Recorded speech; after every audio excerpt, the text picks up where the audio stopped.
It's the Worldwide Sports Radio Network. We are live on the Worldwide Sports Radio Network. Carl Kulanch for the Sports Hit List by the fans and for the fans. Thank you, everyone, for joining us. Before I introduce my panel, we have some sad news. 2020 continues to take our legends away from us. Diego Maradona passed away today, a soccer legend, and he was able to win the World Cup in 1986. Made it to 4 World Cups between 1982 and 1994. So thoughts and prayers out to his family. The sports world is mourning today. So we send our thoughts and prayers out to the Maradona family. And 2020 continues to, we got 4 weeks left, and I'm hoping this year ends on a positive note, but it seems every month or every other week there's sad news. So thoughts and prayers out to his family. Gentlemen, how are you guys doing today? Mikey Mike, how you doing, sir? Mike Phillips. What's going on? I'm doing well. I'm glad to be here. I'm on the heavy hitter panel. I got to tell you, I didn't know I was signed. You're an original, man. Originals here. I didn't know I signed a contract to be with the pros, but I'm glad that I got called up. No, you're not on the B squad. We know the vibes already. We know what it is. I appreciate that. Pastor Mike Miller, how you doing, sir? Great, man. This is really a family conversation, man. For sure. Awesome, man. We have Greg Polius, who came from his kitchen. He's getting ready for the Thanksgiving special tomorrow. Greg, how you doing, sir? I'm doing well. Don't burn the house down, man. Come on, don't take it. My name is not Carl Kulan, so that will not happen. And we have the football god, my cousin Kenny Irby. Kenny, how you doing, sir? What up? Mic check. Is my volumes all right? Yeah, you're good, sir. Kenny sound like he's still in the studio. Right. No, we'll know when Kenny's in the studio. We'll hear his voice down the hall. When Kenny's in the studio, we know we hear that. But today I wanted to talk about LeVar Ball and the parent role in sports. And that's what we're going to open today's segment with. First and foremost, let me just give a shout out to my panel right now are all fathers. And gentlemen, I don't know if you guys know this, but I look up to you guys as fathers, being in the father role and everything that you do with your kids. I'm not a father yet, but I hope one day when I am that I'm just man that you guys are with your kids. I love seeing Mike Miller play thumb wrestling with his son on Instagram. You know, I love Greg Polius playing baseball with his son. I love seeing Kenny with his daughters and his son all the time, and Mike with his daughters. We got a special guest. Yeah, and look at that. Speaking of being a father, we have Greg with his daughter right now. You know, so just banging on the door for me to open it. So I can't praise you guys enough for being fathers out there and doing well to your kids. But today we're here to talk about parents in sports. And LeVar Ball has been a topic of conversation.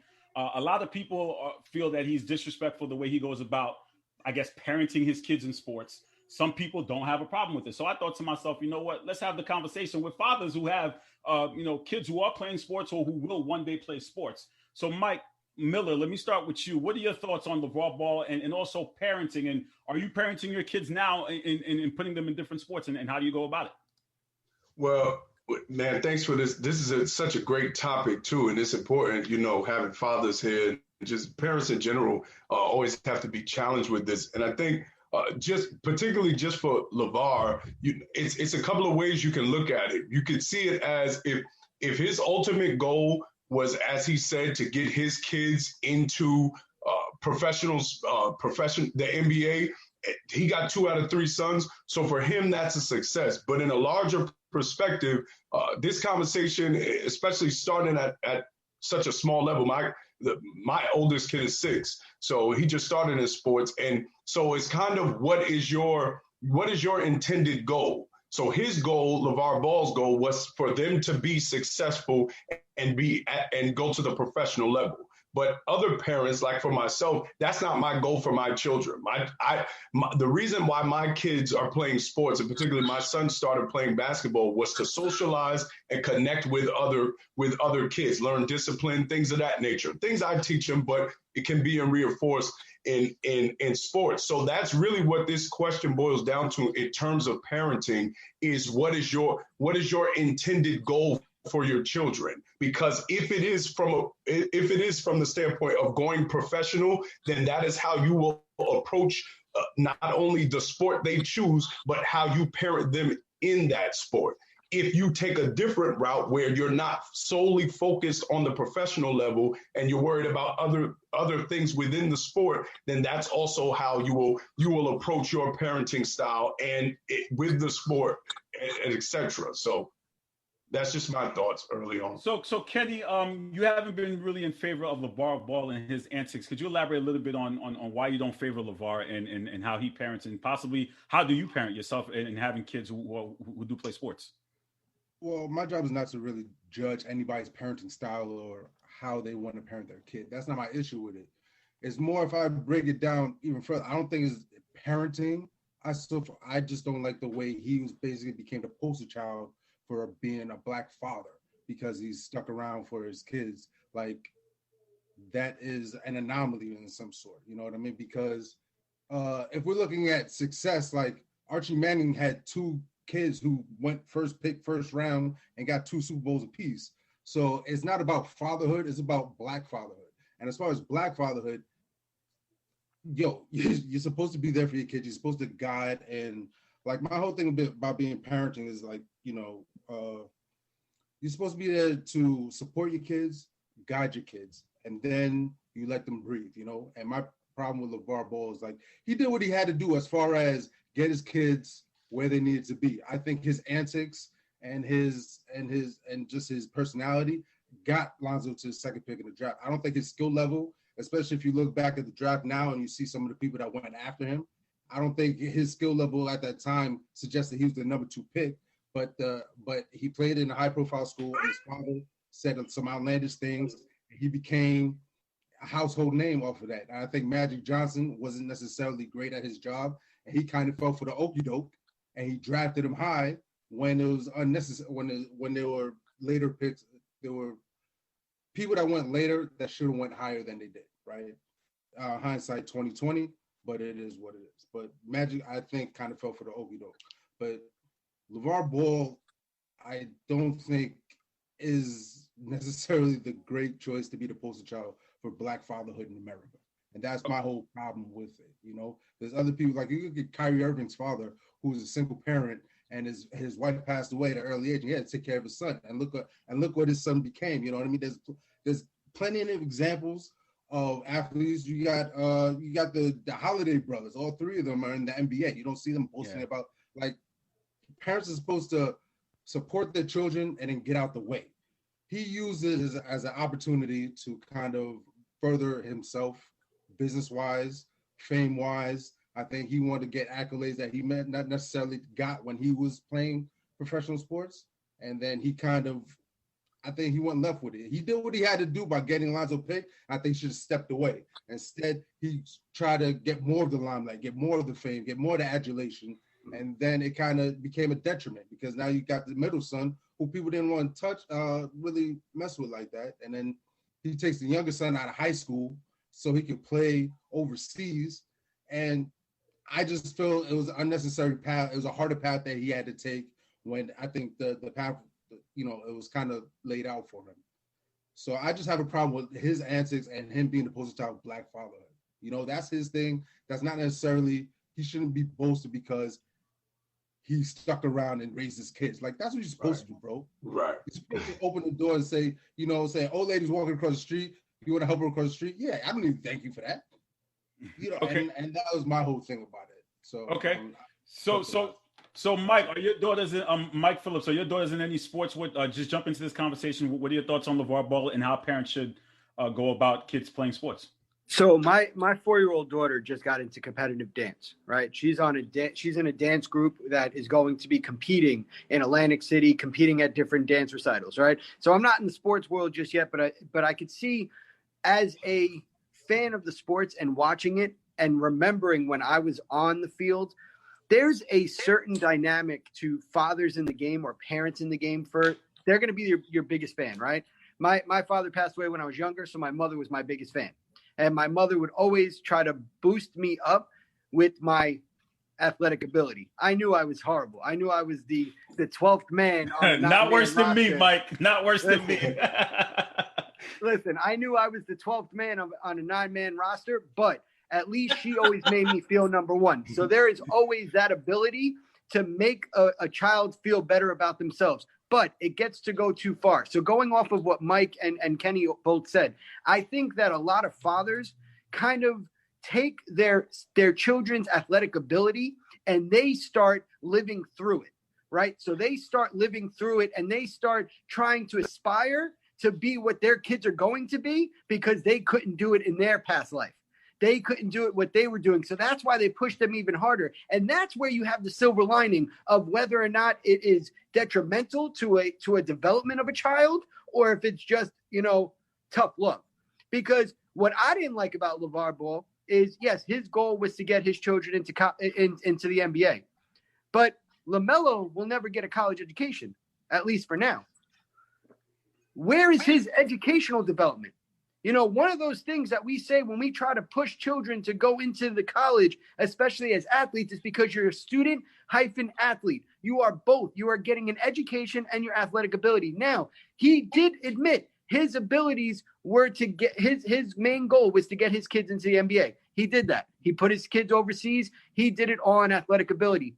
But I could see also where his character, where he came out as a certain person with Lonzo because he had to have that certain bravado because, as Kenny said, to get his son not only on athletic ability, but get his name out there to push him even more higher into the draft. Once he had that bravado and once he had that character trait about him, there's no way of losing that. So, of course, he's going to come back with LaMelo, and, of course, he's going to have the same type of demeanor and the same type of talk because that is who he is. So when you look at the main focus of what a parent is supposed to do, a parent is always supposed to lift up a child. It's always supposed to lift up their child and always supposed to be their best friend and their biggest fan. But at the same time, you also need to teach them sportsmanship. You need to teach them sportsmanship. And if you're not teaching them sportsmanship because of your antics outside, what's really going to happen? And I also have a special fan. Come on. Say hi. Hey, how you doing, baby girl? I'm talking about you and dance. So that's my take on it, that there's a silver lining of whether or not, and it's a tough line to pass because you could either have tough love or you could be like, my child is the best and I'm going to make sure they're the best, and you push them too far where they might actually not do well. Okay. Because it takes over them. Polius, you're on the floor. You want me to let you cook, so go ahead and cook, sir. I have a lot of disagreements with the panel, especially Kenny and Mike Phillips, because what I'm hearing is a lot of conjecture, projection, and media fitting into media bias and narratives. So I'm gonna start with Kenny. You spoke about Black fathers and Black fatherhood and how LeVar became the poster child, right? LeVar didn't become the poster child because he wanted to. The media put him on that pedestal and pushed that narrative. The same way the media pushed the narrative that Black fathers are absent. So this is not something that LeVar was like, you know what, I'm the best Black father out there. That's what you took from it. And then you said, him putting himself out there was problematic, but him putting himself out there also got Lonzo Ball the second pick and got picked higher than he should. So that's a contradiction in itself. So technically, as a father, he had to get out the way. Also, I'm gonna get to that. You said he had to get out the way, right? But this is where I say the conjecture comes in. You say he had to get out the way. Maybe your idea of parenting doesn't work for you. For his parents, it doesn't work for you, but it works for him. And I'm gonna give a quick example. That wasn't parenting, bro. That wasn't parenting. That was. Bro, can I speak? Can I speak? Well, you addressing me, so I'm addressing you. So let me finish, and then you can address me after I finish. Yeah, I'm good. I'll address you each point. All right. Express my memory.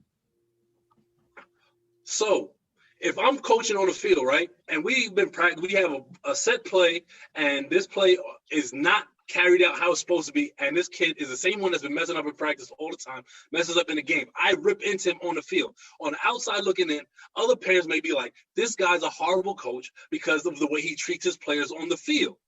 Not realizing that in the backdrop, I've been working on this for hours on end, and this is the fault of the player not coming through.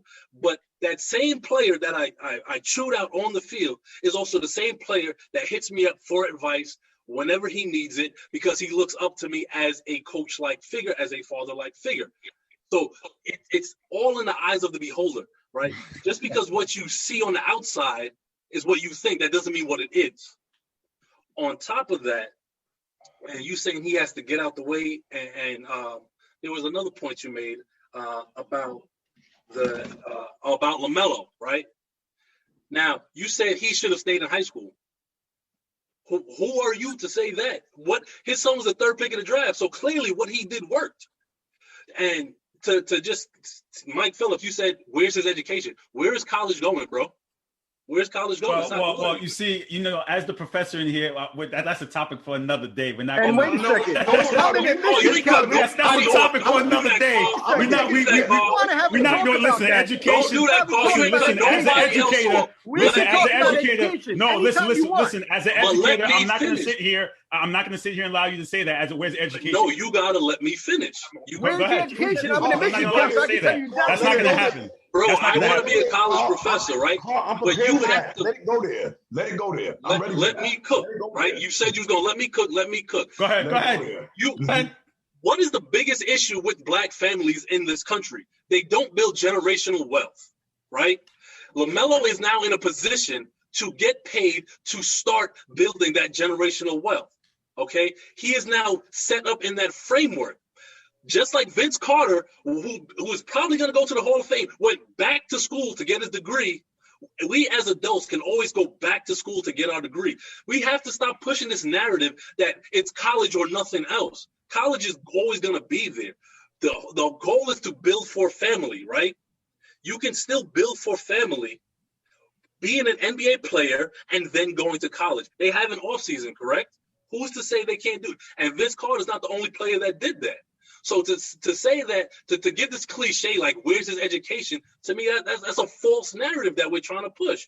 Meanwhile, he has 3 sons affiliated with NBA organizations. The JBA worked so much so that the G League took their model. So if we're going to say he's a bad parent, which is what I have issues with, we have to look at all the facts. Who said that? No. Who said he was a bad parent? No. No one said he was a bad parent. No. No one ever said that. Mike, but if you read social media forums, that is a lot of what is pushed at. But I'm not social media. I'm Mike Phillips, and I'm telling you, I didn't say that. And if you're addressing this forum, I ain't cutting none of y'all off. Let me speak. Let me speak. Okay, Greg. Go ahead. Greg.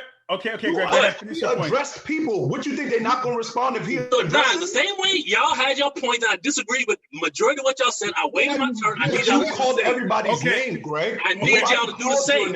Okay, guys. Okay, Greg, finish your point because the rest of the panel wants to chime in here. Go ahead. You called their name, bro. Go to mommy. Yeah. Please. Mommy needs you. Go ahead, Greg. We're waiting. So, I'm sorry. I just got yelled at because my son's after school can hear him because y'all got me hot. But what I was saying made me lose my damn point, man. Go ahead, man. Y'all killing me. Mike and Kenny, he ain't addressing me. He addressed y'all. I know. I'm just watching. All I'm saying is that whole education. Okay, Kenny, go ahead. Go ahead, Kenny. All right. First of all, I said it made LaMelo's road harder, not necessary. How, Sway? How did it make it harder? He's now more prepared for the NBA. And we hear him. We heard you, Greg. Let's hear this man. Like, so he was junior in high school playing in Pasadena, and then you take him to Croatia, you take him all over Europe, you take him to Australia, you take him, then he's playing in Cleveland, he's playing at a prep school. He could have just stayed in high school, played 1 year at UCLA, and has still been the 3rd pick in the draft. Because you don't know that. That is conjecture. That's my point. His name was already out there. All he had to do was ball like he did. Right. Yeah. They have rankings. Wait a second. He pulled him from high school. He didn't pull him necessarily. He didn't necessarily go, but he pulled him from high school, right? But they had rankings on where LaMelo was going to go. They had rankings. It's not like he's now more prepared for the NBA more so than those guys in college because he played against grown men before. So anyway, but wait a second. Can I hold on, Mike? Real quick, Go ahead. And as far as generational wealth, listen, my whole thing is like he told Lonzo not to take any of the sneaker deals so he could build his own sneaker brand, and then that failed, and then it cost him, and then he's hurting his ankles trying to promote his shoe line, and then he has to cut business dealings with his father because they're stealing money from him. How is that building generational wealth? How is that helping his kids out? It was him trying to basically build something for himself through his kids. He's using his kids as a tool to get for himself. And that's what I have a problem with. As I said before, I'm not here to judge people's parenting style. But as far as the aesthetics and the media making him the poster child of Black fatherhood, yeah, they did, and he leaned into it. He agreed with it. He didn't shy away from it. So that's what I have a problem with. Go ahead, Mike. You got it. No, I got a big problem. I got a big problem with the fact that you're talking about generational wealth, and I understand that. And I never knocked what LeVar Ball did. I knocked what he did. You just did it. First of all, let me speak now. You want to speak? I'm going to speak. You want to speak? I'm going to speak. Let's go, You want to Mike. get me loud? I'm going to get loud. Nah, Mike. Now let me Go ahead, speak. Mike. Go ahead, Mike. Go ahead, Because you're Mike. putting words in my mouth Come on, now. Mike. Come on, Mikey. Talk to him. First of all, what I said is what LeVar's goal was to get his kids in the NBA. Did he do that? Yes, he did. What I don't like is where is the education? Because if we're giving generational wealth, we're giving the whole media aspect, as you like to call it, the fact that you can just leave high school, go overseas, and you can possibly make the NBA. That's what we're telling people. What you need to do is for the generation that is not going to make the NBA, because I can tell you how many students I work with as an admissions counselor that want to go to the NBA and want to play Division I and can't even shoot a basketball. But because of what do they you see, judge everything on a blanket perspective? No, you take everything on a case-by-case basis. no, this is not a case-by-case basis. This Okay. So let Mike me has been address- patient. Okay, go ahead, Mike. Let's first of all, a couple of things. Greg, you made it broad and talked about generational wealth. Can you explain why we have a lack of generational wealth? Do you think it's because a lot of us aren't playing in the NBA? No. I can answer that. It's basically being educated on it. The reason we don't have generational wealth. Okay, so just quick, we're gonna just do history now since we walked into it. Okay, there's 42 million people. There's 42 quote unquote black people that live in America. 8 million are Caribbean and African. 36 million are ADOS, American descendants of slavery. That 36 million, they went through 246 years of chattel slavery, 100 years of Jim and Jane Crow. That's why we don't have generational wealth. It's not because a lot of us aren't playing basketball. I never said it was. No, but what I'm saying is you brought that into this conversation as if LeVar was an individual being an individual capitalist. That has nothing to do with a community not having generational wealth. When you said the black community doesn't have generational wealth and you tie it to LeVar Ball, you're misunderstanding why we don't have generational wealth. No. Don't tell me I'm misunderstanding. LeVar being an individual. You misunderstood my point. That's what I'm saying. He's an individual. All I'm saying is he's an individual capitalist. Him being an individual capitalist doesn't boost the generation, the group of why we don't have generational wealth in the way that if LeBron James is a millionaire doesn't mean all of us have money. So I just wanted to just dispel that notion that that's how we're going to get generational wealth is all of us play in basketball. Which to Mikey's point is most of us won't. Which goes back to Kenny's point. If we're talking about education, statistically, we all know this. People are more successful with a college education than without it. We can't debate that. We're not debating that. And that's what I'm saying. So that's their point is that education, particularly in the middle son, LiAngelo was taken out of college, a 4-year degree at UCLA, a top 10 school in this country, prepares him for life. But again, if LeVar's only plan was basketball, I get it. But now that middle son doesn't get to play basketball, what is his future now? College, we know this to be a fact. 46%, at most people are more successful when they go to college in terms of economics. We know this. Now that son does not have that pathway. Now they're a rich family, so he may be able to be an entrepreneur or whatever. But what Kenny's point, I think he's making, and what Mike's point is that LeVar, in his vision of what he wants them to do, cut them off from an opportunity to be successful on their own. So 2 things, right? Hold on. He's got to get to the parenting. It's okay. Yeah, that's all we got to do. That's part of the job, man. That's part of the job. Tells me that either I wasn't clear enough or you didn't understand what I'm saying. And also, if you take issue with him pulling his kids out, do you also take issue with these college players that leave after 1 year of school? Do you take issue with that? Yes. Mike? Because not a lot of them will finish. Not a lot of them will finish. But remember, Kenny's premise was and the question of all of this is about parenting, and parenting means you guide your kids and lead them to the best path. And I think Kenny and Mikey's point is that LeVar chose his own path for them, as opposed to giving them the opportunity to choose their own path. He took them out of college just because he had a vision that all three would go to the NBA. That was his vision. We don't know that was their vision. We know that was his vision. That's the only point. I think LaMelo was taken out either his sophomore or junior year or something like that, right? After he sold LiAngelo was taken out after he sold it overseas. They took him out of school. My point was to address Mike's point, saying that where is the education? Okay, when you ask a broad question like that, to me, you're not focusing on what actually matters, right? Which is, what is the parent trying to do for the child? The parent is trying to get his child in the best possible position for him to land in the NBA, correct? That's what he was doing.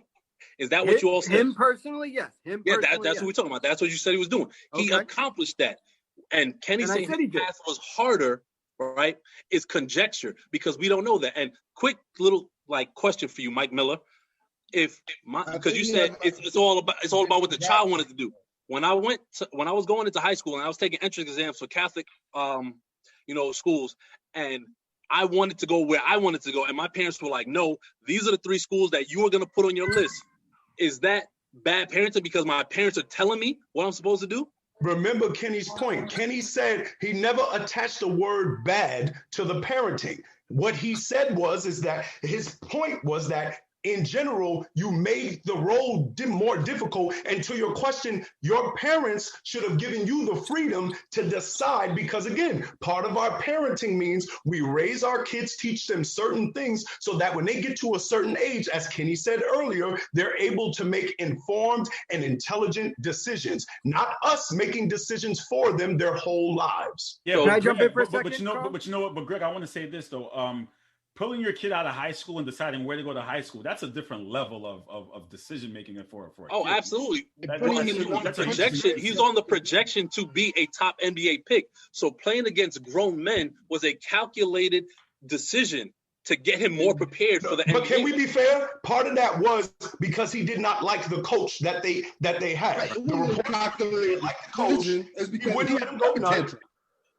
Hold on, I didn't hear what you said, Kenny. He had a temper tantrum. He didn't like the coach, so he pulled his kids out of school. So it wasn't the long-term plan of going overseas. It was he didn't like the coach that they had and got the coach fired. Can I jump in for a second? Let me be real clear. While I don't agree with everything LeVar did, but I think the way we paint him, right, in the media and as this quote-unquote, glory hogs quote, we haven't seen LeVar in a while on media sets. Why is that? Because when he was the media put him out there, they no longer put him out there. We don't hear him. All of a sudden, you know why though, right? Because he said something to Molly Qerim and ESPN. Yeah, I remember that. And he stopped. And ever since then, you started seeing a little bit less of LeVar on doing television. too much. And his business ties with him. So now his brand is not what it was. Well, his brand is not what it was because his business partner stole money. Like no, that he brought in to his business partner. And he had a bad business model anyway. Look, we ain't gonna get into that, bro. Listen, can I jump in? Can I jump in? Yeah, go ahead. How did he have a bad business model if the G League stole the model?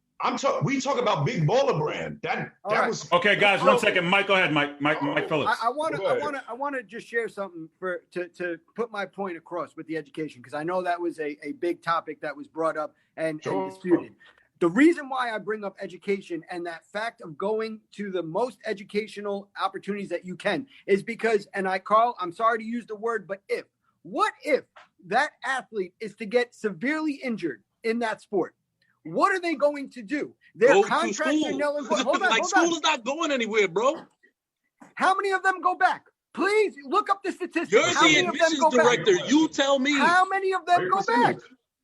How many of them go back? Because at that point, they're like, you know what? I'm already done with my career. I'm going to find something else. Let me and ask you a half question. of them don't go back to school. Let me ask you a question. Do we not have continuing education systems for adults in this country in college? But do they go back? Answer my question. Do you have the statistics? You can't give me a specific number. You can't. Do they go back? Again, this is conjecture. You don't know. We had guys in the NBA that actually went back while in the league. And the NFL and MLB, yes, we do have athletes that have done it. But I'm saying, you're do you have a contradicting your own statistic that says point. all of those students that have gotten left early from college went back and completed their degree, or the ones that did not go to college have gone back because they had a career-ending injury and now need a professional job and now don't have a college education, so they're going back? How many statistical numbers can you show me on that? And I'm not talking about race. I'm talking about everyone that has done it, whether white, black, purple, anybody. It doesn't matter. You are the admissions What I director. mean is You give me the parenting numbers. needs to be the biggest sportsmanship and being there for your child. Okay, guys, we're coming up on guiding time. Yeah, we're coming up on time. I just want to get everyone's final thoughts here. Kenny, what are your final thoughts? You were supposed to make this a whole topic. I did, and you guys cut everybody else off. I'm sorry, guys. You have Okay, the A we team can do for a a part reason. two. We If could you do a knew part Greg two. had this type of energy, you were supposed to make this a longer show. See, you messed up, man. You knew he was gonna come with the spice.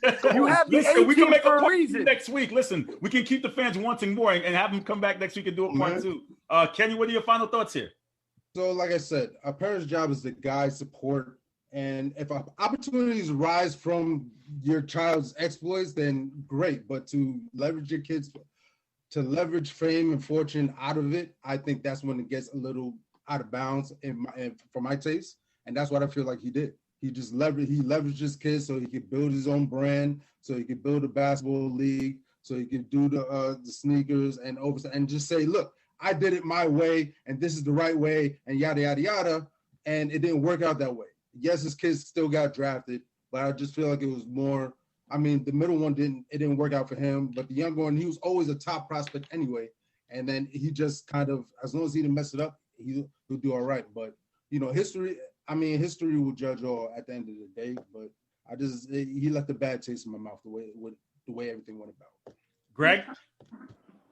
So when people start out in new business ventures, they don't always like this. What's the success rate of new business ventures? It's not very high unless you have, significant funding behind it or powerful people. Yet he was still able to get something off the ground and build a model in the JBA that was actually taken and used by the G League now, and that's the model they use.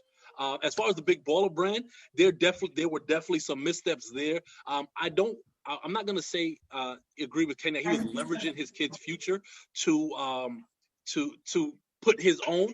I think he got a taste of the media limelight and felt he could use his image to push his kids further. To Kenny's point, how Lonzo ended up being a number 2 pick and maybe where he shouldn't have been. And I really think that if the end of the day, and we keep shitting on Jello is in the G League right now.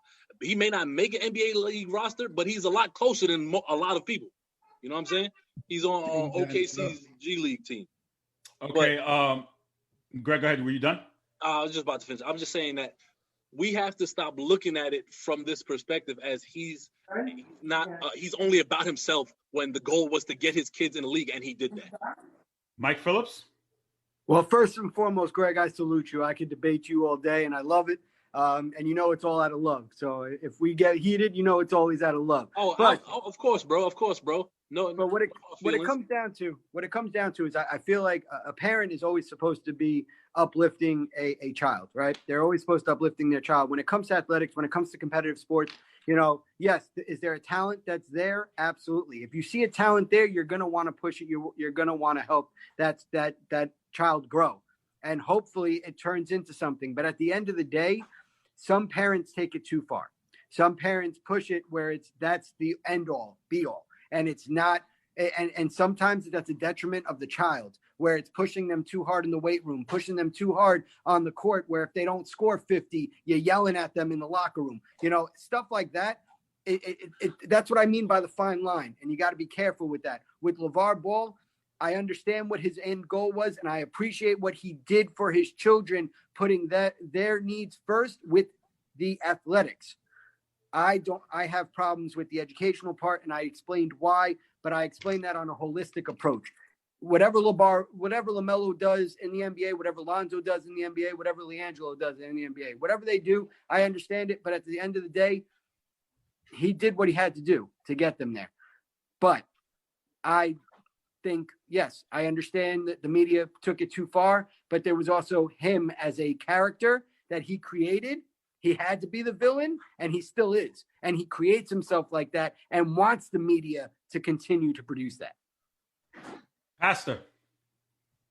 Man, this is such a great conversation, and the media man only gave us a short amount of time, so we'll forgive him for his misstep. But in general, to our point of parenting and sports, LeVar notwithstanding, I just want to just a note specifically for the quote unquote Black community. I think it's time we have this deeper conversation and in general about our direction for what we want our children to do.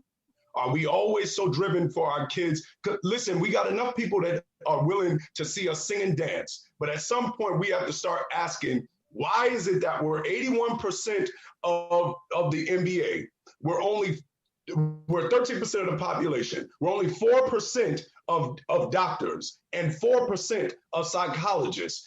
It's particularly Black men with psychology and the Black community having all the trauma, all the stress that we have, needing psychology, and Black women with the highest infant mortality rate that's going up. We need more Black doctors. Well, not even to add, to add to that too, only 2% of Black males are teachers in this country. Right.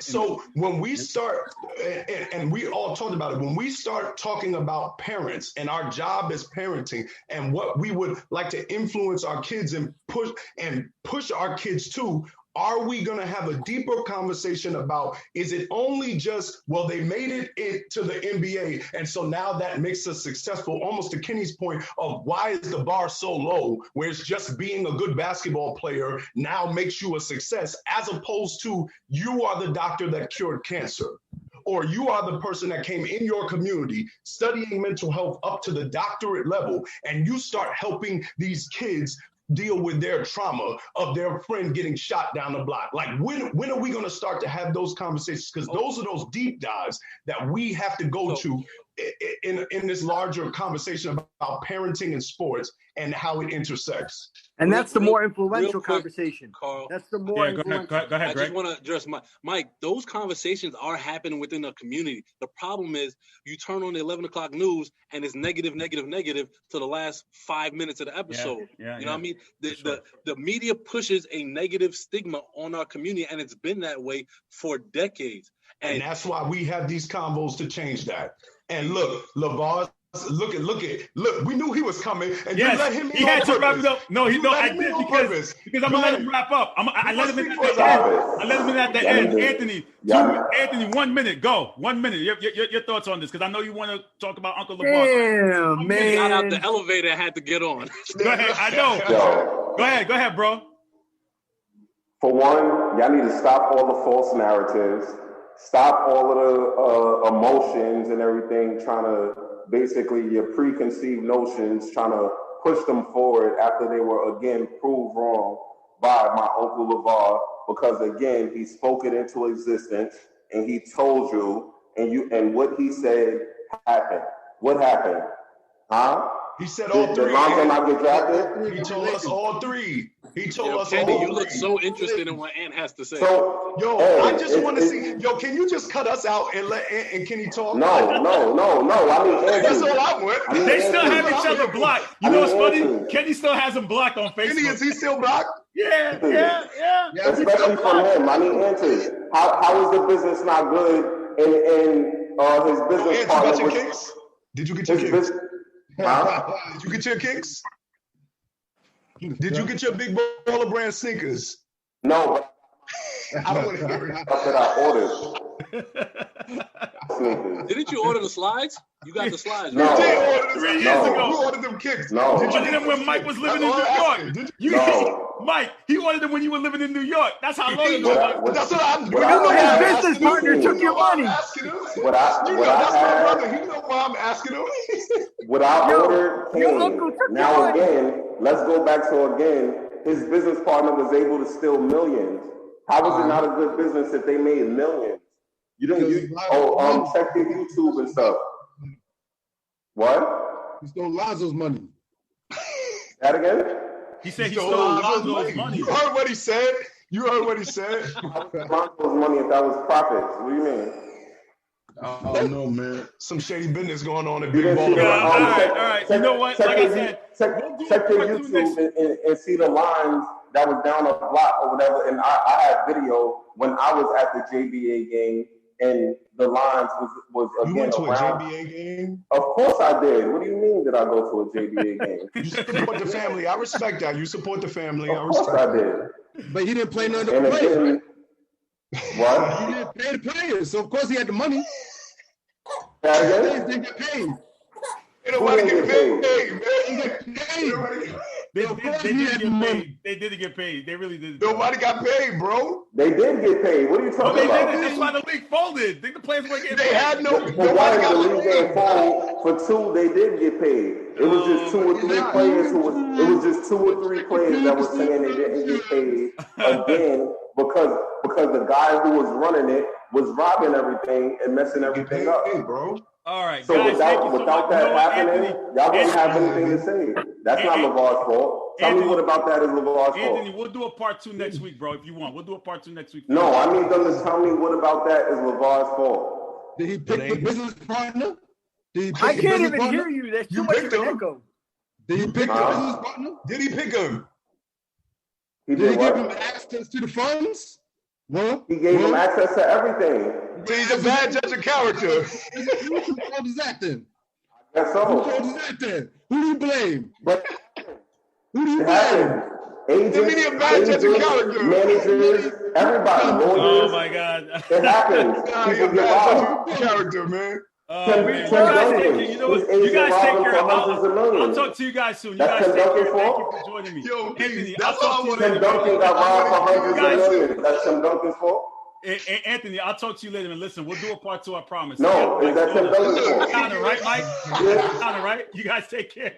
Huh? Later, bro. Later. Yo, You're peace, watching the bro. Sports Hit List by the fans and for the fans live on the Worldwide Sports Radio Network. Thank you for another. Big baller. You already know Big B's. Are you done? Can I transition to my next No, segment Big now? B's. My Mellow. God, He was I'm trying supposed to to go transition. number 1, but they hated, so he went to Jordan number 3. It's I'm all trying good to though. transition to my next segment, and you're blocking me. I'm sorry, my fault. It's Big all B's. good. Thank you, man. I love you, bro. Thank you so much. You already love you too. Later. You're watching the Sports Hit List by the fans and for the fans live on the Worldwide Sports Radio Network. We're transitioning to our next segment. Jason Kidd, Chris Paul, or Steve Nash as my contributors come in. They're joining us. Ziggy Zig, are you here? Andres, are you here?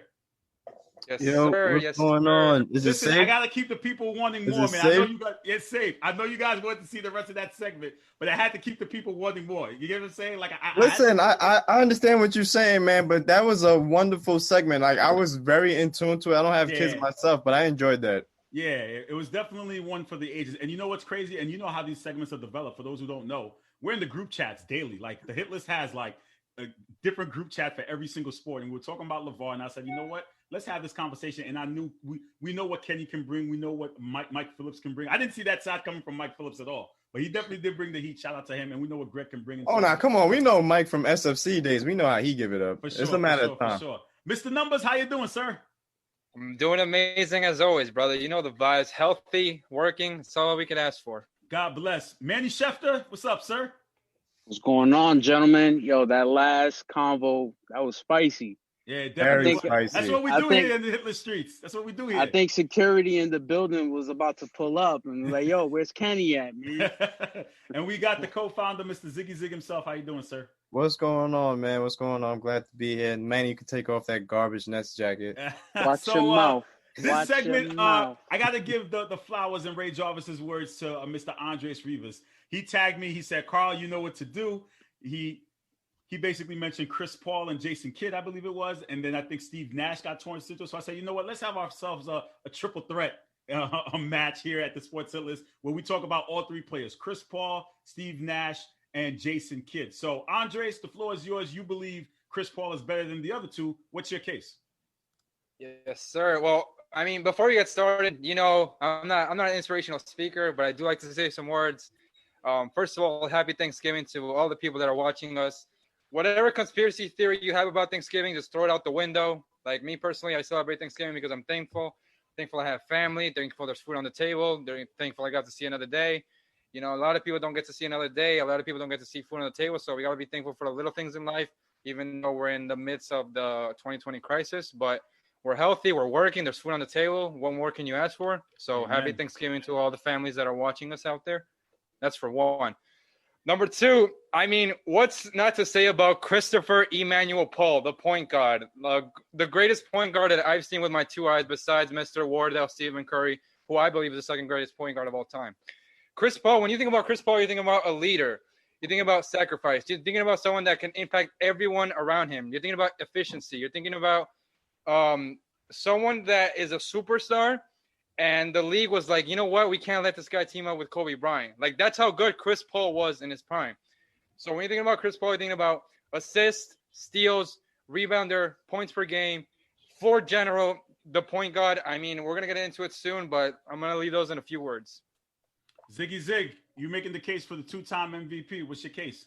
Rightfully so, the two-time MVP. Steve Nash, one of the greatest point guards to ever grace an NBA floor. I'm giving it to him. You heard Andres talk about efficiency. I definitely don't think of efficiency when I hear Chris Paul. That more so goes to Steve Nash. I'm talking one of 7 players to be in, what is that called? The 50, what's that club called? 50-40-90 club. 50-40-90 club, exactly, Sir. right? And he came close again, but he got 50-40-88. So Steve Nash was one of the most efficient point guards, capable of shooting. I'm not even going to get into the part about his passing skills. I'll leave that when we get into the full debate.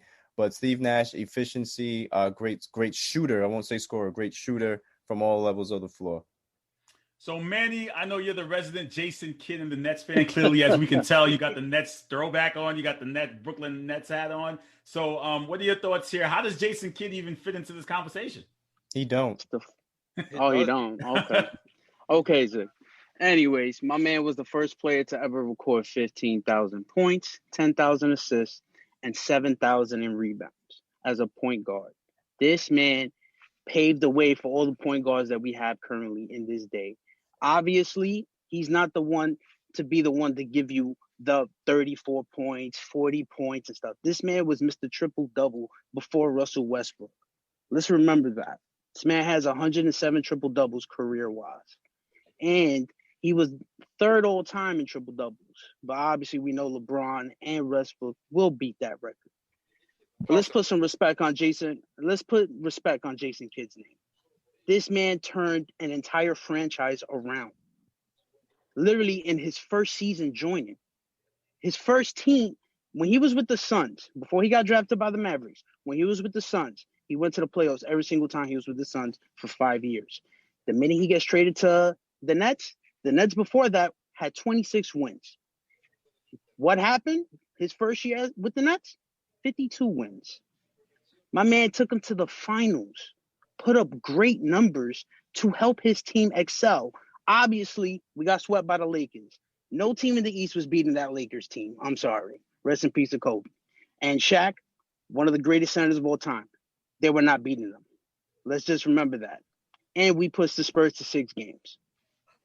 So, Manny, What have your two guys have done going to the finals? That's a great point. I don't think his two players have been to the finals. The other two haven't. So that's a fair statement. So when we take a look at it, we have individual accolades for Chris Emmanuel Paul and also for Steve Nash, individual accolades. But Jason Kidd has a team accolades to help his team. So Ziggy, what do you have to say for that? Steve Nash is better than Jason Kidd. That's all I got to say about that. You understand what I'm saying? Jason Kidd, for all the point guard duties that, you know, he developed and brought to the NBA and that we got to witness, watching him as a Phoenix Sun and as a New Jersey Net and as a Dallas Maverick, because I'm going to give him that, and as a New York Knick, he definitely was doing his thing. But I'm not giving that to him. I'm taking that from him. I'm giving that to Steve Nash. Manny could sit here and talk about how Jason Kidd came over in his first season and developed the team and yada, yada, yada. Steve Nash came from Dallas, right, to Phoenix for his first season. And what did he do? He won an MVP. What did he do with Phoenix? From 29 games the season before, they improved all the way to 62. I believe that's a further margin in comparison to what Jason Kidd did. So Steve Nash is, like I told you before, is better than Jason Kidd to me, in my opinion. I see a lot of I'm not trying not to curse, but I'm seeing a lot of nonsense in the comments here. I'm gonna let you go, XC. So now we talk about the team accolades. Jason Kidd bringing his team to the finals. Steve Nash able to bring his team to 60 wins. Could we make that argument for Chris Emmanuel Paul when it comes to the team accolades? Andres. So when we think about Chris Paul, we think about the only player in NBA history to lead the league in steals per games in 4 consecutive seasons. We think about the only player in NBA history to lead the league in assists and steals in at least 6 seasons. We think about a 10-time NBA All-Star, 4-time All-NBA first team, 7-time NBA All-Defensive team. The Clippers, prior to Chris Paul, they only had 7 playoff appearances. In the 6 seasons with Chris Paul, they made the playoffs every single year. So just like Manny wants to use that logic of Jason Kidd, yada, yada, yada, whatever we want to say about Jason Kidd, the Clippers never missed the playoffs with Christopher Emmanuel Paul. Christopher Emmanuel Paul, in his 15 years in the NBA, he only missed the playoffs once, and that was because he was injured. He averages more points per game, more assists, more steals, higher player efficiency rating, higher offensive win shares. He has a higher Bucks plus minus. Regular season-wise, he's the man. Now, I know what you guys are going to say. Oh, well, what did he do in the playoffs? Why couldn't he get his team to a conference finals? I'm glad you said that. When Chris Paul in 2010 got hurt and then he was like testing out free agency, he was supposed to get traded to the Lakers. And if you've been living under a rock, if you've only been watching the NBA for 2 or 3 years, you still know this because the NBA talks about it. We talk about it here in the Sports Hit List. All the Laker fans talk about it. Chris Paul was supposed to get traded to the Lakers, and David Stern, who had the rights of the Hornets at the time, he was like, you know what? No, that's just not going to happen. They were protecting their glory boy, Mr. 23, for the Chicago Bulls. We're not going to talk about that. Chris Paul finished top 5 in MVP in 08 and 09. He brought the Hornets from a lottery team to a 56-win team, and Chris Paul could have arguably, not going to say he should have, could have arguably won MVP in 2008. A lot of people like to say, well, listen, Jason Kidd brought the Nets to the finals. Okay, that's a cute story. You can't control who you play, but guess how many 50-win teams the Nets played in those 2 years? 1. Guess how many teams that won 40-plus games made the NBA Finals in NBA history? 15. The last team to win only 40-plus games and make the NBA Finals was the 03 Nets. The team prior to them was the 81 Rockets. The 81 Rockets only won 40 games. They won 40 and 42. And they lost to the Boston Celtics, led by Larry Bird. Manny, what do you have to say for that? Manny, are you rolling your eyes over there? He doesn't seem to be paying attention. Listen here. We all wish that CP3 did go to the Lakers. We all know that. No, we don't. Stop. Well, you obviously. Hell yeah, we do. No, we do. No, we don't. But go ahead. So we understand that. But Chris Paul, the difference between Jason Kidd and these 2 other point guards, Chris Paul and Steve Nash are scorers, scoring point guards. What? Jason Kidd was a pass first point guard. Steve Nash was not a pass first point guard? With the Suns? Yeah. My man put up what, 30 points, 20 points and stuff like that? He averaged 15 and 11 for his first season. He didn't average that much. He averaged 15 and 11 for his first season. He wasn't a scorer. He was a pass first guy, man. Even when he was playing in Dallas, he was the third option. Man. Okay. But all right, you got that. But first off, calm down. Because also in his first year with the Nets, Jason Kidd got snubbed for the MVP. Let's be real here. Okay, so that's like me saying Chris Paul got snubbed for the MVP too. Chris Paul got better stats than Chris Paul. Was Chris Paul ever MVP or any top 5 or anything like that? He was the MVP. No, he was. 08 and 09. 08 he was. 09 he finished 5th, and in 08 he finished 2nd behind Kobe. Also, Ziggy, you talking about Steve Nash and stuff. Look at the teams that he had. Look at the players that he had. When did Jason Kidd have a guy like a Murray Stoudemire on his team? Now, granted, that's not his fault. He played with his team. They got him whatever. But you compare those teams that he played, and also, let's not forget, Jason Kidd played in the West as well. So if we're going to try to throw this, he played in the East. They were weak. Andres, I'm talking about you. 50-plus teams. Jason Kidd doesn't need to win 60-plus games to make it to the finals. He helped his team. He was the main focal point of that team. Without him, they were not going anywhere. The Nets were going to be garbage without him in those years if you take him out. But you could say the same about Go ahead. So wait. So time out. When Jason Kidd, after Jason Kidd turned 33 years old, he became a role player in Dallas. When CP3 was 33 years old, he was up 3-2 on the Warriors. When Steve Nash was 35 years old, he went to 6 games with the 2010 Lakers. So what's Jason Kidd's excuse for his peak not being going into? Oh, you know what? But you know what? To be fair, though, think about when Jason Kidd, he did go to a Jason Knicks Kidd played team, in 19, and then the Knicks team won 50 games that year. Stop it. I'm just being fair. Let's be honest here. What are we talking about? That's not a lie. That's a fact. I'm just making a fact. I'm just making a note, though. That Jason Kidd, and I watched that team. Jason Kidd was absolutely amazing in that run with the Knicks. By the time the All-Star break came around, Jason Kidd was tired. He gave us basically nothing for the rest of the season and into the playoffs. So don't give me that. That's bullshit. Chris Paul just turned 35 years old, and the Suns said, you know what? We need to pair him with Devin Booker. Were the Mavericks doing that with Jason Kidd at 35? No, they were a first-round exit. At 35. What happened in 2011? He was a role player. He wasn't the point guard. He wasn't a star. Who said he wasn't a star? He was a role player.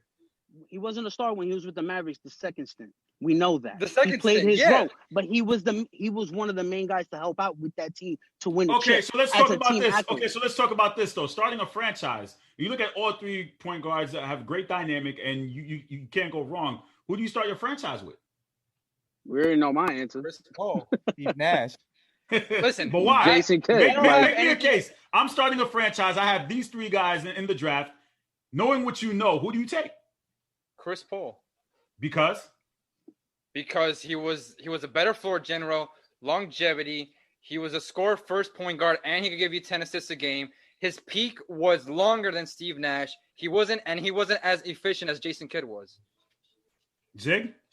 If you're looking to build right on a team, if you're looking to build a team and you're looking to grab a point guard, you want to grab Steve Nash, as I said, for the reason being that he was efficient. In today's NBA, you are seeing what it means to have a wonderful scorer, a wonderful shooter on your team. You see what it is now in today's NBA. If Steve Nash did not have the spinal injury that took out his career, who knows what could have been, or let's just say if he was playing in this time with the Trae Youngs and the Ja Morants and those guys, we know that he would be killing. And Carl, know how you feel about that word, but I don't give a damn about what you got to say about it. We don't give a damn what Carl got to say. You understand what I'm saying? And on top of that, Steve Nash, he showed you in Dallas that he can be the third option behind Michael Finley and Dirk Nowitzki and still be an effective piece and still do it as the main guy, as we saw in Phoenix. All right. You could sit here and time out all you want. Steve Nash was the third option on Dallas, and then he started to rise towards the end of his tenure with that team. Wait a minute. Carl, how many times did the Mavericks make the finals with Steve Nash? 0, correct? Good point. After Steve Nash left that team, what did the Mavericks do in 2006? They made it to the finals. They made it to the finals. That's a great point. So you're saying because Steve Nash is not on that team, you're gonna blame Steve Nash for the reason? I'm not blaming. I'm not. Fact. I'm just dealing with the facts, bro. Listen. As much as he gave a great fact. I got to give him the points here for that one. That's a good point. We can't sit here and deny that point. That's all I'm saying. Cute. It's cute, is what it is. So Manny, why do we start with Jason Kidd if you're starting a franchise? Because you could build players around him. He makes players better. You could argue with me with that all day. But let's not forget, Jason Kidd plays defense as well. Yes, Chris Paul plays defense, but Jason Kidd was just as great as the defender. Plus, a point guard getting more rebounds than big men? Come on, bro. Are you serious right now? This man he's top 10 in three-pointers made.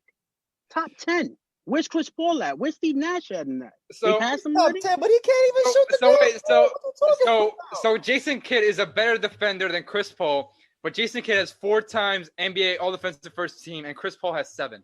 Explain that to me. How many steals Chris Paul has? He was the leader. He was the leader in Aren't they playing 6 seasons. Only player in NBA history to do that. And you said Jason Kidd was only what, 4 times? 4 times. Well, I'm saying NBA All Defensive First Team 4 times. Yeah. Okay. And y'all could sit here and talk about all of this. Oh, he bit a better facility. Hold on. You said he was 4. You said he was 4-time All Defensive. NBA All Defensive. Because last I checked, he was 9 times. No, all around. I'm talking about first team. You're talking about all around. I'm talking about first team. The argument that I have against Steve Nash, by the way, is his peak was too short, Zig. I don't know if you could agree with that. Listen, to be honest, I think when it's all said and done, when CP3 hangs it up, CP3 is going to be better than Steve Nash, in my opinion. CP3 will be better than Steve Nash for all the reasons that you mentioned. I really wished we got an opportunity to see how he was in with LA being able to get to the finals. At least I felt they underachieved. He spent a lot of time toiling around in the first round for a little bit and then getting bounced in the second round. So it would have been amazing to at least see him be able to get at least a trip to the championship, as we saw with Jason Kidd 3 different times. Unfortunately, no disrespect to Mr. Dwight Howard, but Kobe was too busy babysitting that year, telling Dwight, "You're not the man in LA." So that's another. So to wrap up, Manny, final thoughts here. I'm just gonna go Jason Kidd because I'm biased and I'm a Nets fan, and I'm gonna stick with Jason Kidd. I don't really care what you have to say. Jason Kidd's still my GOAT. I respect the honesty, bro. I respect the honesty. Since '94, I'm gonna stick with him. Obviously, the other two gentlemen actually put up great points for their guys, and I give them respect for that. But Jason Kidd's still better than both of them. You can pass these hands after the holidays. Ziggy? Listen, man, you already heard my case for Steve Nash. I like efficiency. I like the game that he played. A lot of people spend a lot of time talking about his Phoenix days, but they don't talk about his Dallas days as well, where he was running the show as the point guard while Dirk led the way scoring. You can't go wrong with either of these individuals. They all brought their own success, as we saw growing up and watching these guys. But Steve Nash is the man that I'm going to go with. And screw everybody that's in the comments saying that he's last. I don't give a damn what any of y'all got to say. Okay. None of them could fight. Andre's final thoughts. Listen, man. Christopher Emmanuel Paul, CP3, the point guard. His longevity, his steal and assist, his IQ, just being able – I mean, we saw it in 2018 when the Rockets gave up their core for Chris Paul. They were able to go up 3-2 on the Warriors. They won 65 games. Chris Paul faced 15 teams that won 50-plus games in the playoffs. Jason Kidd only faced, I think it was 2 or 3 during his prime. The East in the 2000s was weak. This goes all to the 23 fans, too, that loves bragging about the 07 run. The East, during conference in the 2000s, was the weakest it's ever been. That's We're not going to sit here and do that, man. Carl, what is it? Carl, what is it that that you guys always say when you guys do debates? Did you switch jackets? We can't. He did change jackets, by the way. I did peep that. Yeah, you did. Listen, we can't hold who they like. I hate when we use that argument. Like, but Carl, can't hold that against the player who they played against. Isn't it when you guys are arguing and debating and stuff like that? We can't control the fact that Jason Kidd started in '94.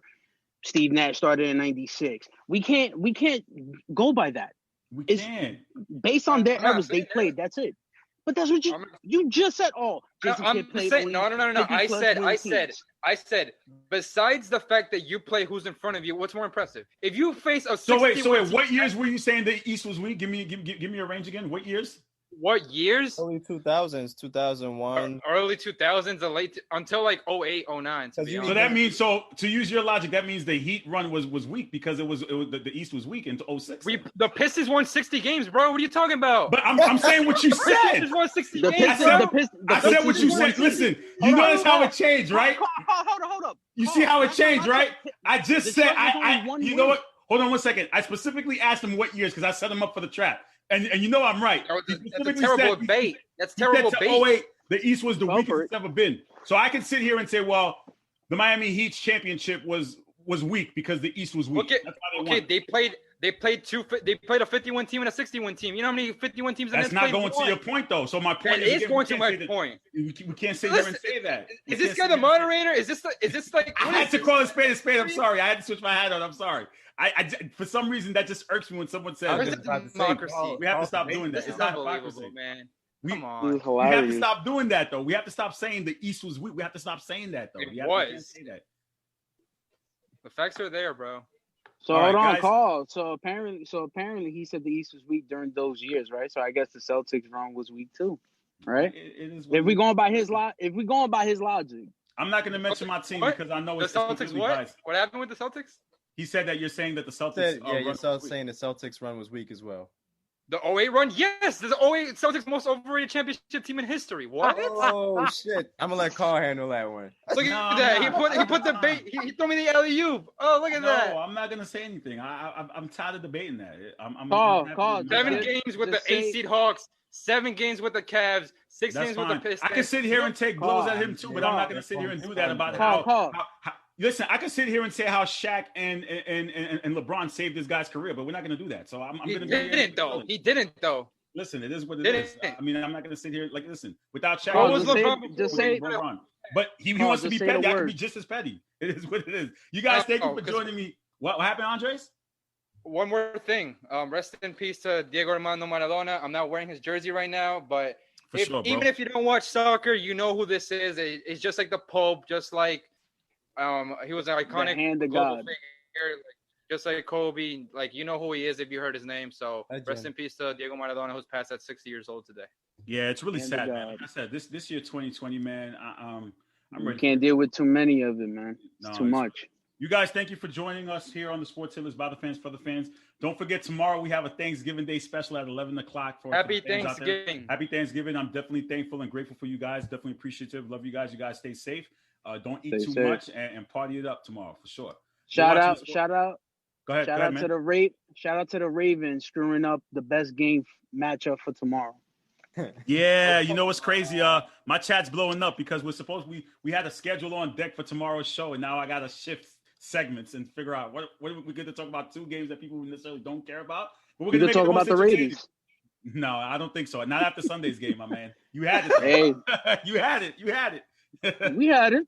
You guys take care. We You're had watching it. the Sports Hit List by the fans and for the fans. Let me bring in my final segment. I know this may not be on by popular demand, but it's something that we want to talk. Segment is Hardy Boys. Hardy Boys. Yes, it is the greatest tag team all time. This is what they wanted to talk about. All time? All time, Ziggy. They want to talk about all time. This is what we're talking about. So keep for my those of you opinions who to are myself. watching right now who may not care for this topic, share it with a friend who does want to talk about pro wrestling. That's what I want you guys to do. So share it. I'm about to leave right now, but I want to say no honorable mention to my guy Hulk Hogan and the Macho Man, Mega Powers. All right, there we go. He's throwing in the Mega Powers into this debate. Throwback. Throwback. We got the Outlaw Zach Joe, Nick Maldonado. We got Mike Murillo and TK the Tank, Tom Kenya. TK, are you guys here? And Mike's here. TK, are you here, bro? I'm here, Carl. Can you hear me? I can hear you, man. How you doing, man? I can't see you, but I can hear you. How you doing? I'm good. Oh, yeah, I got to start the video. My bad. Hold on. I'm going. There I am. There you How's go. it going? So we are I'm you here. guys are the final segment to close out. As I said, I know some of the people in the comments may not be happy with this segment coming on, but we are going to talk about it. If you don't want to What is that? I would say switch it over to just share this with pro wrestling fans as we talk about the greatest tag team of all time. So Nick Maldonado raised the question. I'm going to give him the floor first because he believes the fix is in. So Nick, go for it. Who is your greatest tag team all time in pro wrestling history? All right. So when I say this, I mean this with no disrespect to the greats. Like my favorite of all time, the Hardys. I love Matt and Jeff Hardy. They're great. Obviously, we brought up the Dudley Boys. They're great. But in my opinion, if you're going all time of wrestling, not just all time of WWE, it's the Young Bucks. Now, a lot of people, when I say that, they're going to laugh. They're going to be like, oh, you're out of your mind. But if you look at what they've done without the machine behind them, that machine being WWE, it's pretty crazy. I mean, I can read off some stats here. If you're just you want to talk about championships, they're 7-time IWGP Junior Heavyweight Tag Team Champions, 1-time IWGP Tag Team Champions, 3-time Never Openweight, 6-man championship champions with 3 different partners, 3-time ROH, 4-time PWG, AAA, current AEW Tag Team Champions. And if you go on the Wikipedia page and you can look it up for yourself, they have held 36 different tag titles across 17 different companies all around the world. Now, that's impressive to do because you could be over in one company and then flop in another. I mean, the Young Bucks did. The Young Bucks were over in all these other companies, and they went to Impact, and they turned into Max and Jeremy Buck, and they were horrible. So that just goes to show that the fact that they went into every single company they've almost ever worked for and won the world titles and took over is insane to me. You can also talk about how they were really that bridging gap between the mainstream wrestling culture and New Japan, they were one of the big reasons why that New Japan and Ring of Honor started a working relationship, one of the first of its kind in wrestling, because New Japan had them under contract, but so did Ring of Honor, so they had to work together, and that elevated both companies. I just think that if you're looking on pure stats, and like I said, the big thing is not having that big machine of WWE behind them, I think it's the Young Bucks. Okay, so he says the Young Bucks. So for those of our fans who may not know who the Young Bucks are, the Young Bucks are currently right now in AEW. I just want to know that. I'm sorry for the smooth brain WWE fans. I should say. I'm just letting you know. Okay, so TK Tank, who is your greatest tag team all time? For me, I thought about this a lot, and I tried to think, what a tag team is, and to me, a tag team is two guys who really work well with each other and work off each other and make something very special. There's been a lot of tag teams where the sum is not greater than the equal parts, where they end up splitting up because one guy might, have more talent than the other. But the greatest tag team for me, regardless, is the Dudley Boys. They started in 1996 in Extreme Championship Wrestling, and they won the titles there. They won the titles in the WWE. They won the titles in TNA. They won the titles in NJPW. They were a tag team from 1996 to 2010 without breaking up. That's 14 years straight, never breaking up. We all talk about how amazing it is the New Day has gone on for so long, but the Dudley Boys were also such a big constant. And they had the triple threat ladder match. They had those ladder matches at WrestleMania and SummerSlam, and those were amazing. Really set the standard for what tag team wrestling could be. And they still, to this day, are really they're retired now, but they're still producers. But they're revered. They're really 23 championships across multiple places, and just great wrestlers to watch. And there's a difference between a team like the Dudley Boys and a team like the Young Bucks. Young Bucks, to me, are good, but there's just a big difference in when you're talking the best of all time. And I don't see the Young Bucks in the realm of the Dudley Boys yet. So for me, I like the Dudley Boys. Zach. I agree with Nick. I'm even wearing a Young Bucks t-shirt right now. And what is that supposed to make us believe that because you're wearing a shirt that? I'm sorry. I'm sorry. I'm sorry. I'm wearing a T-shirt to support my my favorite team. I don't see any of you guys wearing your favorite team's merch right now. That's fine. I don't need to wear it to support them. Yeah, we don't need to. I haven't gone yet, but go ahead. So I also have some research too. I have quotes from very, very high-profile people in the wrestling scene. People like Eric Bischoff, Matt Hardy, FTR. Chris Jericho and Kenny Omega. Sure, Kenny Omega may be a biased standpoint, but he is still regarded as a great wrestler as well. Eric Bischoff said this upon Young Bucks match at Double or Nothing with the Lucha Bros. He said, "I can show this to a non-wrestling fan, and I can guarantee it that they would want to see more from these two teams." FTR also went on to say, "Our match with the Young Bucks is very important and the biggest match in tag team history." That's also putting themselves over and putting the Young Bucks over as well, because that feud has been hyped and has been set in stone for so many years. Matt Hardy even said this is even, if you want to look this quote up, it's on the back of their book. Matt Hardy said, "The Young Bucks are two guys who not only beat the odds and to become one of the greatest, most popular tag teams ever, but also two industry-changing visionaries. Matt and Nick are two of the smartest, hardworking, passionate individuals I've ever met in my 28-year career. The Bucks will definitely leave pro wrestling industry in a much better place than they discovered it." Now, Chris Jericho also had some similar words. These guys are pioneers of making it big in the pro wrestling business outside of the corporate structure by doing things their own way. On top of that, they remained the same guys and retained their strong family values the whole time. Matt and Nick are the true definition of success in the pro wrestling and beyond. So if you can prove to me that those quotes are fake and illegitimate, go right ahead. But they're not. These are quotes on the back of the Young Bucks book right now. I know, but we're not talking about what they think. We want to know what you think, Zach. I don't but care. Also, but I'm putting in perspective that a lot of people that No, I know, but I mean, you look that at a higher team like the ups. Dudley Boys. They got an inanimate object. They got a table over. Like, what have the Young Bucks done? Sure, yeah, your peers are going to say nice things What about have you. the Young People Bucks that work done? with you are gonna say nice things about They you. But created what have the they done? Give Super me some Kick examples, Zach. Party. They Am I created the correct? Super Kick Party. Okay, guys. So Mike Oh, didn't they get a were the chance. first to do a super Okay, kick. so They guys, got we're the gonna get super into kick it. But over? Mike, Is that what guys, they listen. did? Mike didn't get a chance to give his opinion. Mike, what do you think? Yeah, well, first off, I just want to say to anybody in Sports Hitless who's judging us and just doesn't want to see this. Hey, listen, we are some good people right here. We bring in some views, so watch, okay? Please spread the word. Speak All right? for yourself. Please, No, I'm not a please. part of that. I'm separate. Watch us, okay?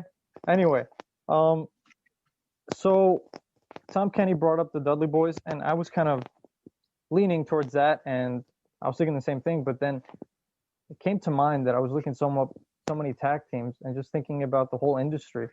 And it turns out the best tag team ever, in my personal opinion, are the Road Warriors. There's no debating that. There is just no debating that. Without the Road Warriors, there would be no Dudleys. There would be no Young Bucks. They revolutionized everything. You know, they had their own thing, from the face paint to their own saying. They had this cool gear. It's like they changed everything. And before WWE, they were all around.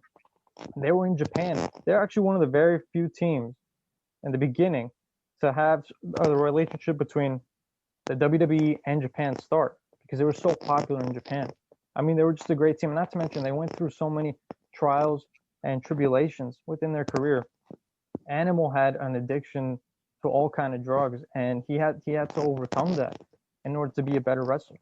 He overcame that. Unfortunately, he's passed away, but he overcame that and got together with his partner, and even more success. Without them, there would be no great tag teams, in my opinion. Okay, so it's tough for me to answer this question because I love tag team wrestling. It's definitely an art form that I feel like AEW does great now. Would I put the Young Bucks as top all time? No. My personal opinion, it's really hard to call. But I would say I'd have to agree with Tom Kenny when we talk about the Dudleys. And when we talk about the greatest of all time, we have to look at it from the perspective of, okay, wrestling, pro wrestling is twofold, because yes, you have to wrestle great, but you also have to entertain the crowd too, right? The Dudley Boys were able to do that to the level of their catchphrases, being able to be great on the mic. You go anywhere to a wrestling fan, all you have to say is Devon, and they know the line, and they're going to finish it. Get the tables. Get the tables. They know it. And then all you have to say is 3D. So I think the element that I kind of disagree with Nick and Zach on is, again, I'm not taking anything from the Young Bucks because their resume is outstanding. I've watched their matches. Their matches are incredible. I'm not going to sit here and disrespect them. But I will say, though, we have to look at the flip side of it in terms of promos. We have to look at being the greatest has to deal with also box office and selling out places. And as much as you may believe, not working for the biggest wrestling company is not a detriment to your career.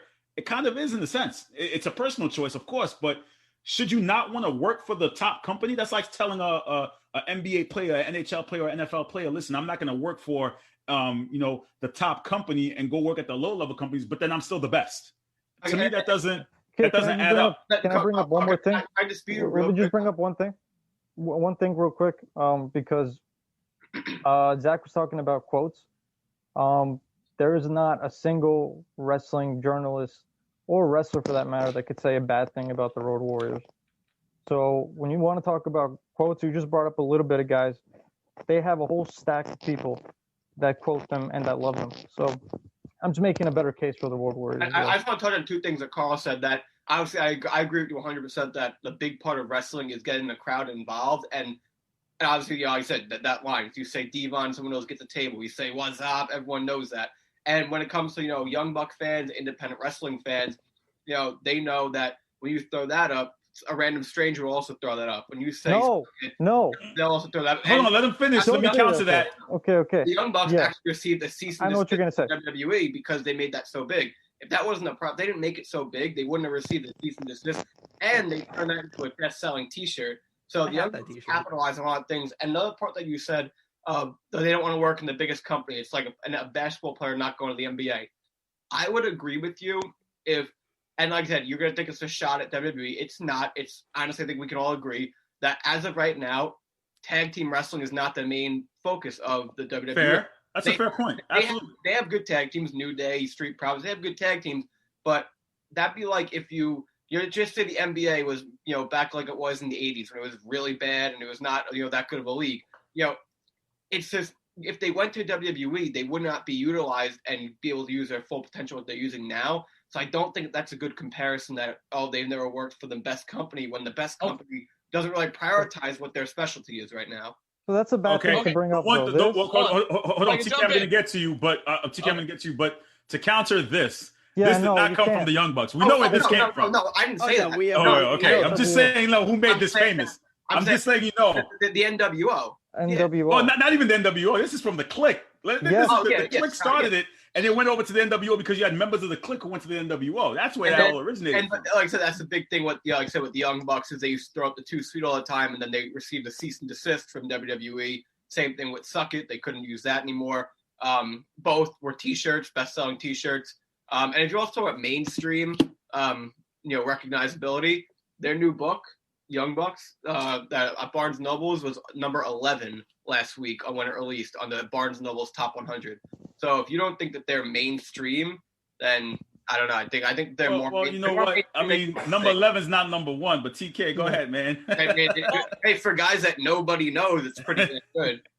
Well, see, this is just a basic problem with the Young Bucks, and like they are very athletic and they do some crazy stuff in the ring. No one's denying that, but. Like, for example, Carl, I think you can relate to this. I've seen Young Bucks as Generation Me in TNA way back Me too, 10 years ago. And I saw a couple of their matches. I just thought they were kind of spot filled and whatever. But, they've gotten better over time. But still, even with AEW, and I've watched some of the pay-per-views, Carl, I don't know which one's Nick and which one's Matt Jackson. I don't know. Yeah, this is true. Yeah, TK, you took the words out of my mouth. Hey, Usos. Hey, Usos. I can tell the Usos apart. I can tell the Usos apart easily. You can tell the Usos apart. Yeah, you can tell them apart now. No, I can tell them apart. It's easy. Jay has the cross on his arm. Jimmy doesn't. It's simple. That's how you tell them apart. You can tell them apart. It's pretty simple.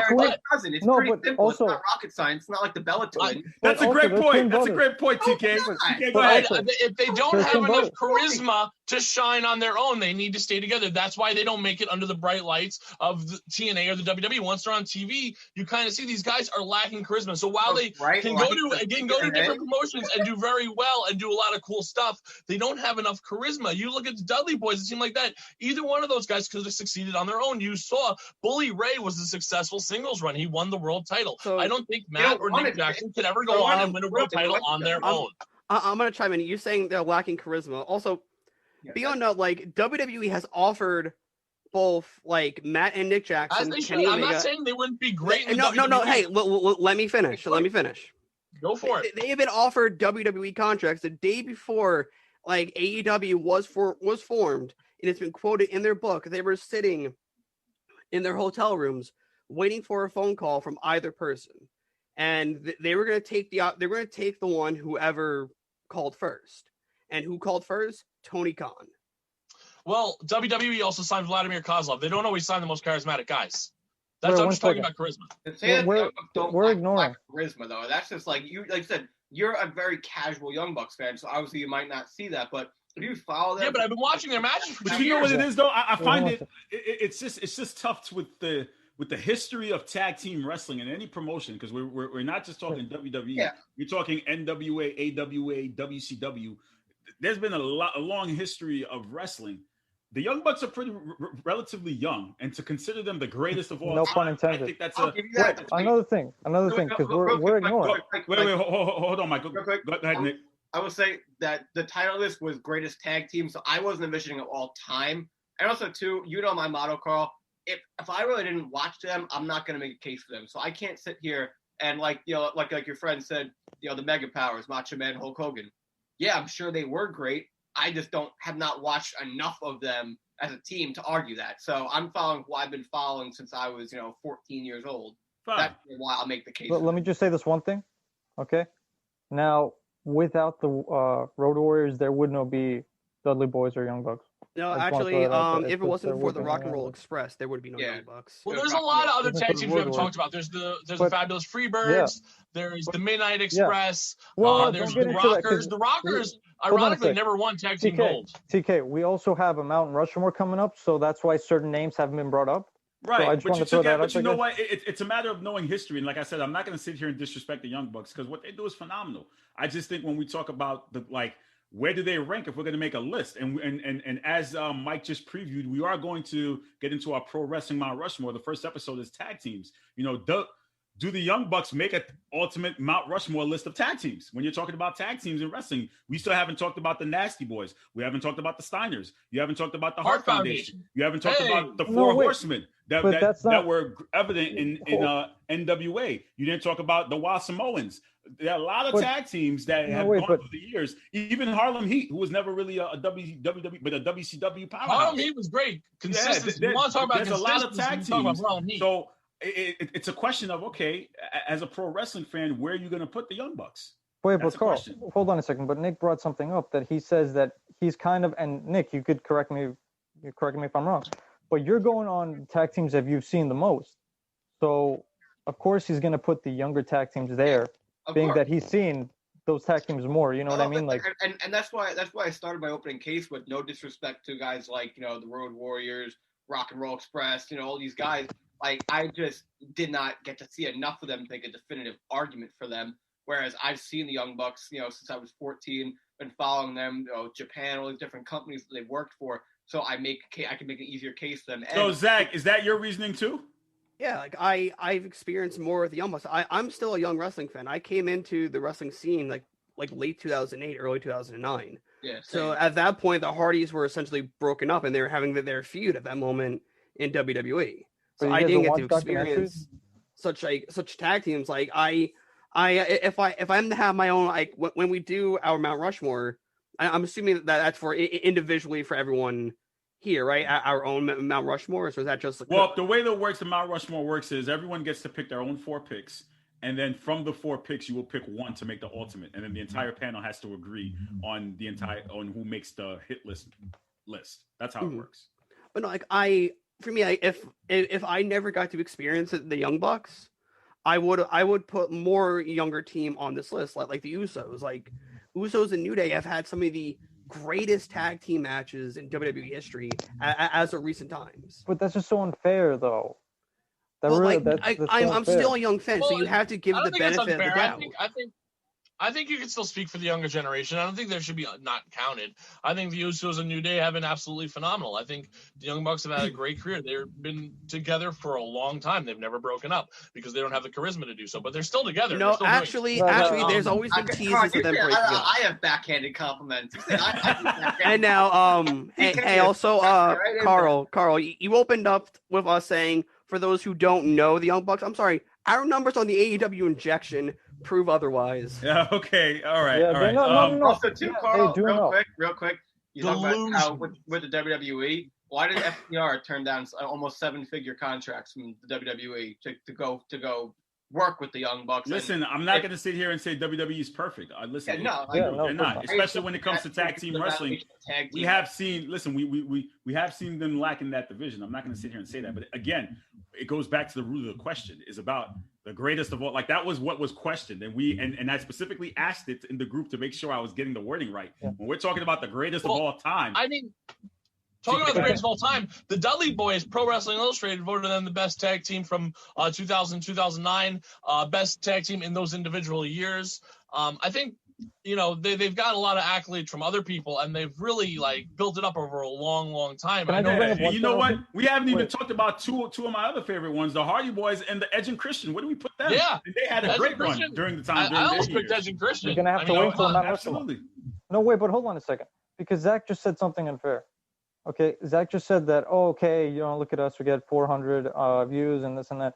Listen, at the end of the day, we're not talking about our generation of wrestling fans. Let's talk to, let's say, a 30-year-old who loved wrestling. Let's talk to a 35-year-old or a 40-year-old who loved wrestling. It's like, guys, do you know who the Young Bucks are? Or do you know who the Road Warriors are? They're going to be like, I think we know who the Road Warriors are. And I think we know who the Dudleys are. Young Bucks. I mean, but that's the similar. That's the same. I'm 30. I know who the Young Bucks are. That's the same thing as asking somebody who hasn't watched basketball in 10 years who Luka Doncic is. He's not going to know. But Luka Doncic is a great player. So but exactly. But that's what I mean, though. That's not a good argument. You got to have more history. They don't have the history yet. Like, okay, 20 years from now, we're going to remember them. We're probably going to think they're the greatest of all time. But they don't have the history that these guys have. Yeah. All right, guys. TK, How about final the thoughts? APA? APA is up there. TK, final thoughts for this segment. Greatest tag team all time. Final thoughts. There's been a lot of great tag teams. And the good thing about tag teams is that you can really track them through different companies. Like I said, the Dudley Boys started out in ECW, went to WWF, WWE, was in TNA, NJPW, and you can see that they were just successful everywhere. And when you're a really great tag team, you really leave your mark. And that's what the Dudley Boys did, in my opinion. Devon, get the tables, just off the top rope, the headbutt, all that stuff, the 3D, going to Dudleyville. They even got another guy, Spike Dudley, over by just association, just by bringing him into their tag team family. And they really, at a time where all eyes were on wrestling, they really shone and rose to the top, just like the Cream does rise to the top, and just like the best will outshine the others. The Dudley Boys were one of the best, and if not the best tag team I've ever seen. So just all right. Zach, final thoughts? I have given all my stuff. I'm dealing with a cough right now. So sorry. I still hold my opinion, and I will stand by it until I'm blue in the face. I think the Young Bucks, they have done so much more in such a short amount of time, and they have proven themselves to be one of the best. And to me personally, once again, we had to remind people here, this is an opinion part for us. I see them as one of the best. For my opinion, they are one of the greatest tag teams of all time. Okay. Mike. First off, I'm looking at Zach's face, and Zach is so red right now. It seems as if though he's boiling right now. No, he's gonna I'm pop on all of us. underneath a different light. It seems like you're gonna pop on all of us. Listen, at the end of the day, I may pop off on you, but that's besides the point. Listen, at the end of the day, for me, it's about history, and that's just my opinion. And I take a look at the general consensus that you ask more people who have been wrestling fans for a long time, and they're going to say Road Warriors. I'm just going by that. The reason, again, why I don't see Young Bucks is because they don't necessarily have the history just yet. But if you guys want to judge based on what you've just recently seen, then okay, fine, I'll accept that. But I just think majority of the population around the world will just prefer, even in Japan, will just say Road Warriors. Nick. Yeah, I have to agree with what TK said, that it's very important that you leave a mark in the company you work for, and I truly believe that the Young Bucks have left every single company they've ever worked for better when they left than when they found it. And I think that the fact they did it all on their own, that should give them a lot of huge points. So I'm sticking with the Young Bucks. Well, I'm just gonna wrap up. You guys pretty much touched upon everything that we need to say about tag teams, and I think it's true wrestling fans appreciate great tag teams, and I think they definitely add on the element. Sometimes the tag teams steal the show better than the main event. I remember a time watching up where the TLC matches stole the show, and the main event guys are like, "How the hell do we follow that?" Between Edge and Christian Dudley Boys and the Hardy Boys. So over the test of time, I think tag team wrestling is still pretty evident. I think some promotions do it better than others. But I think that conversation about the greatest should be open to just, knowing history and looking at, let's look at every single tag team we can. So definitely, guys, thank you so much for entertaining the conversation. Thank you to all our fans for watching and supporting the Sports Hit List. Please continue to like, share, comment, subscribe. The final installment to end the year of our Mount Rushmore that we started back in July with the NFL concludes with pro wrestling. So thank you to all of our Hit List contributors all across the board. We started this back, special shout out to Andres. It was his idea and concept. We started it way back when the pandemic hit in July with the NFL. We transitioned to the MLB. We finished the NBA and pro wrestling. I like to say, I guess we saved the best for last, and we finished out with. That's right. Please tune in. Thank you to all our fans. Please continue like, share, comment, subscribe. We have a lot of stuff coming. Please make sure you check out tomorrow. We will have a Thanksgiving Day special with the NFL. So before you eat your turkey and you stuff your face, and before you watch the terrible Washington football team versus the Dallas Cowgirls, make sure you watch us at 11 a.m. We have that before you watch the Lions. They just told us that the Steelers-Ravens game is postponed until Sunday. Hold off on that NFC least. But tomorrow, 11 o'clock, here on the Worldwide Sports Radio Network, we will have a Thanksgiving special with the NFL team. And Sunday, we will have Week 12 preview at 12:15. And be sure to tune into all of our content. And you guys take care. Happy Thanksgiving. Happy Thanksgiving, guys. It's the Worldwide Sports Radio Network.